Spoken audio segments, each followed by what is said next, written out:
New tonight, voters in East Baton Rouge Parish will decide several tax propositions on the May 3rd ballot, including a program which for decades has supported students during difficult times. News 2's David Hamilton here with details on what's on the line for the I-Care program.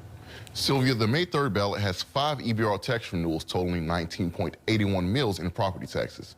For a $200,000 house with a homestead exemption, the I-Care tax costs $9 a year.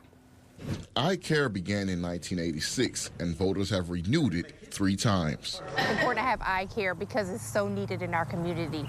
Kids need our support, they need our help, they need us to advocate for them.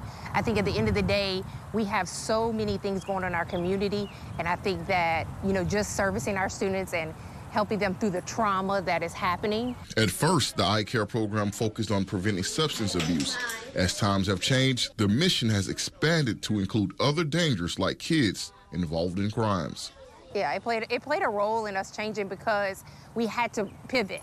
And I think that we have to keep up with the data, keep up with the trends so that we can pivot and serve our students the best way that we can. I-Care Executive Director Aaron Bradford says they serve all public schools in the system as a resource for students and teachers.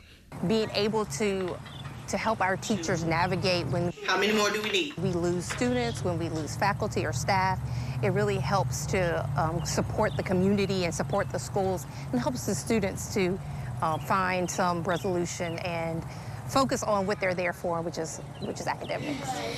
Renewal of the tax for another decade is a matter of survival for the program. If it doesn't pass, Bradford says I-Care would cease to exist, leaving students less supported. How many of y'all? Us not being in the schools, us not seeing students would mean that students would not be getting that education. They would not be getting the advocacy or the support that they need to make healthier and better choices. Early voting continues through Saturday evening, and Election Day is May 3rd. Sylvia. All right, David.